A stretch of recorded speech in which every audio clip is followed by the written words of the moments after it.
बेट द्वारका के 2 द्वीपों पर दावा ठोक दिया है। क्या भगवान कृष्ण से पहले इस्लाम धर्म आ गया था क्या? एक सदस्य ने कह दिया माइनॉरिटी इस कानून को स्वीकार नहीं करेगी। क्या धमकाना चाहते हो भाई? संसद का कानून है, सबको स्वीकार करना पड़ेगा।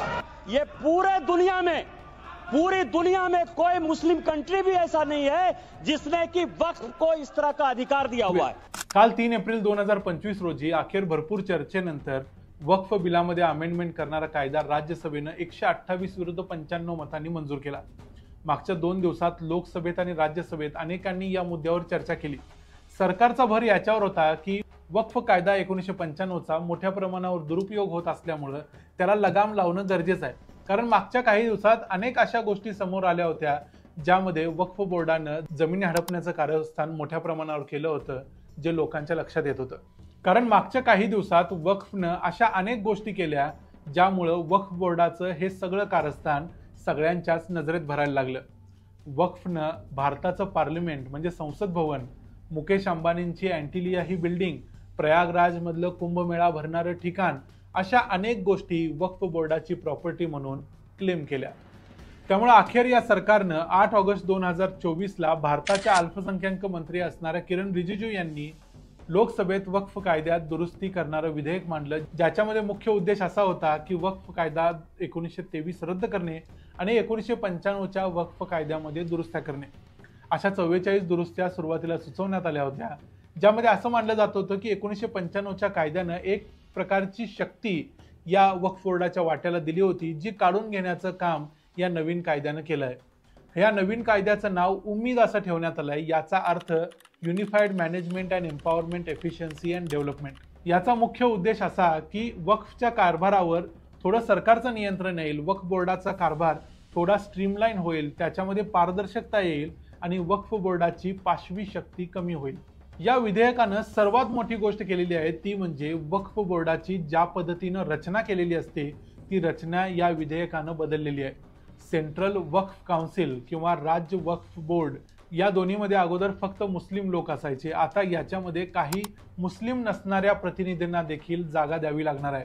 त्याशिवाय 2 मुस्लिम महिलांना देखील या वक्फ बोर्डावर स्थान द्यावं लागणार आहे, जी अतिशय चांगली गोष्ट आहे। याशिवाय या अगोदर सुन्नी आणि शिया असे वक्फ बोर्ड होते, आता इथून पुढे बोहरा आणि आगाखानी या मुस्लिम समुदायांच्यासाठी देखील वेगळ्या वक्फ बोर्डाची स्थापना करण्यात येणार आहे। वक्फ बोर्डाच्या जमिनीमध्ये प्रॉपर्टी आणि रजिस्ट्रेशन मध्ये एक महत्त्वाचा बदल झालाय, तो म्हणजे पूर्वी वक्फ बाय युजर अशा ओळी या कायद्यात होत्या, त्या आता रद्द करण्यात आल्यात। म्हणजे पूर्वी एखादी जमीन फक्त अनेक वर्षापासून धार्मिक कारणासाठी वापरली जात आहे म्हणून ती वक्फची मालमत्ता आहे असं वक्फ बोर्डाचं म्हणणं असायचं, पण आता तसं म्हणता येणार नाही। त्यासाठी त्या जमिनीच्या किंवा प्रॉपर्टीच्या मालकाची परवानगी असणं गरजेचं आहे। 1995च्या वक्फ कायद्यामध्ये एक गोष्ट क्लिअर नव्हती, ती म्हणजे बऱ्याच वेळेला जेव्हा सरकारी जमिनीवर वक्फ बोर्ड आपला दावा ठोकायचा तेव्हा काय करायचं हे क्लिअर नव्हतं।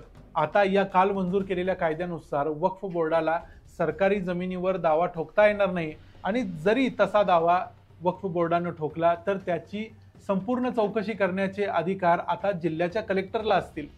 आता असा अधिकार कुठल्याही वक्फ बोर्डाकडे किंवा कुठल्या ट्रिब्युनलकडे किंवा एखाद्या मुल्ला मौलवीकडे असणार नाही, अशी वाक्य स्पष्टपणे कायद्यात टाकायची गरज यासाठी आहे की वक्फ बोर्डानं या अगोदर दिल्लीतलं जवाहरलाल नेहरू विद्यापीठ, अलाहाबाद हायकोर्टाची जागा, हरियाणा मधलं गुरुद्वाराची जमीन, सुरत मधल्या महानगरपालिकेची जमीन अशा अनेक जमिनीवर आपला दावा अगोदर सांगितलाय।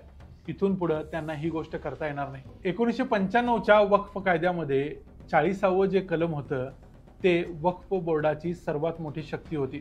या कलमानुसार वक्फ बोर्डला जर असं वाटलं की एखादी जमीन आपली आहे तर वक्फ बोर्ड ती जमीन मिळवण्यासाठी त्या जमिनीच्या मालकाला नोटीस पाठवू शकत होतं।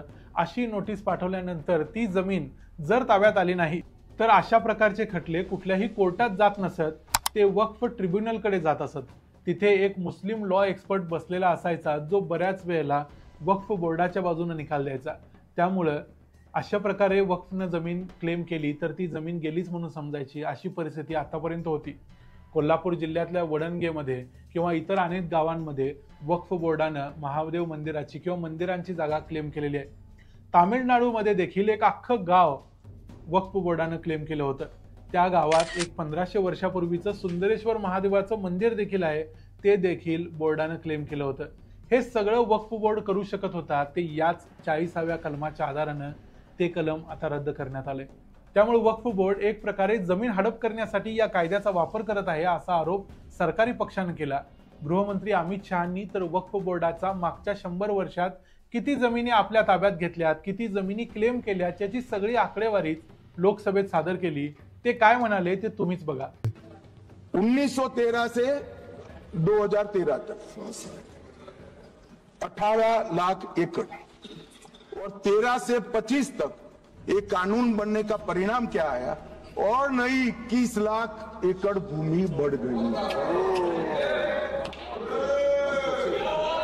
अब मान्यवर 39 लाख एकड़ जो भूमि है उसमें 21 लाख एकड़ 13 के बाद.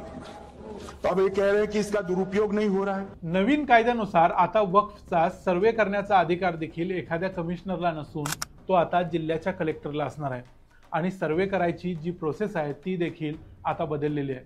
त्यामुळं आता वक्फनं ताब्यात घेतलेली जमीन किंवा त्यांच्याकडे आता अगोदरपासून असणारी जमीन या नव्या पद्धतीनुसार सर्वे केली जाईल. या नव्या कायद्यानुसार वक्फ बोर्डाच्या आर्थिक व्यवहारामध्ये देखील पारदर्शकता येणार आहे. वक्फ बोर्डाचं मॅन्डेटरी कॉन्ट्रीब्युशन 7% 5% करण्यात आले, म्हणजे कमी करण्यात आले, ज्यामुळे आता बोर्डाकडे जास्त पैसे शिल्लक राहतील, ते चॅरिटीसाठी वापरता येतील. 1 लाख रुपयापेक्षा जास्त जर प्रॉपर्टीमधून इन्कम होत असेल तर त्याचं ऑडिट आता सरकारकडून केलं जाईल. पूर्वी वक्फ बोर्डानं जर एखादी जमीन क्लेम केली तर कोर्टात जाता येत नव्हतं किंवा अगदी दुर्मिळ प्रकरण कोर्टात जायची. पण आता अशा प्रकारे वक्फ बोर्डानं कोणतीही जमीन जर क्लेम केली तर 90 दिवसाच्या आत कुठलाही व्यक्ती, कुठलाही शेतकरी वक्फ बोर्डाच्या विरुद्ध हायकोर्टात जाऊ शकतो आणि वक्फ बोर्डाच्या ट्रिब्युनलमध्ये जसं वरती मी सांगितलं तसं आता फक्त मुस्लिम लॉ एक्सपर्ट नसणार आहे, तर तिथं डिस्ट्रिक्ट कोर्टाचा जज असणार आहे आणि त्याच्यासोबत राज्यातला जॉईंट सेक्रेटरी दर्जाचा एक अधिकारी देखील असणार आहे. त्यामुळं या ट्रिब्युनलमध्ये देखील पारदर्शकता येणार आहे, तिथंच न्याय मिळण्याची आशा देखील आता जास्त आहे. या गोष्टी करण्याचं यासाठी गरजेचं होतं की वक्फ बोर्डानं फक्त हिंदूंचीच नव्हे तर मुस्लिमांची जमीन देखील अनेक वेळा हडप केलेली आहे. कर्नाटकातल्या शेतकऱ्यांची 1500 एकर जमीन वक्फ बोर्डानं खोटी कागदपत्र बनवून आपल्या नावावर करून घेतलेली आहे, ज्यापैकी 80% जमीन ही मुस्लिम शेतकऱ्यांची होती. वक्फनं आतापर्यंत ताजमहल, लाल किल्ला या प्रॉपर्टीज देखील आपल्याच आहेत म्हणून सांगितले. कारण काय तर वक्फ बोर्डाचं असं म्हणणं आहे की ही बांधकामं शहाजहाननं केली असल्यामुळं ही प्रॉपर्टी पूर्वी शहाजहानची होती म्हणून ती आता वक्फ बोर्डाची आहे. यावर सुप्रीम कोर्टानं तर एकदा वक्फ बोर्डाला असं सुनावलं होतं की ही जर प्रॉपर्टी शहाजहानची असेल तर तुम्ही जाऊन शहाजहानची सही घेऊन या. त्यामुळे इथून पुढे भारतात वक्फ बोर्डाला एखादी जमीन मिळवणं, ताब्यात घेणं, त्याच्यावर क्लेम करणं या सगळ्या गोष्टी जवळजवळ करता येणार नाहीत. कारण आम्ही कालच्या व्हिडिओत सांगितल्याप्रमाणे वक्फ बोर्डाकडे आज रोजी 9,04,000 एकर जमीन आहे, जी जमीन जवळजवळ भारतातल्या गोवा या राज्याच्या क्षेत्रफळा इतकी मोठी आहे. भविष्यात यामध्ये अंमलबजावणीमध्ये काय गोष्टी होतील ते आपण लवकरच पाहूया. या नवीन कायद्यामुळे काय काय बदल होतील किंवा काय बदल होणं अपेक्षित आहे त्याबद्दलचा आमचा हा व्हिडिओ होता. हा व्हिडिओ तुम्हाला जर आवडला असेल, या व्हिडिओतली माहिती जर माहितीपूर्ण वाटली असेल तर व्हिडिओला लाईक जरूर करा, कमेंट करून आम्हाला जरूर सांगा, चॅनलला सबस्क्राईब करा. पुन्हा भेटू पुढच्या व्हिडिओमध्ये. तोपर्यंत पाहत राहा द मराठी बाणा.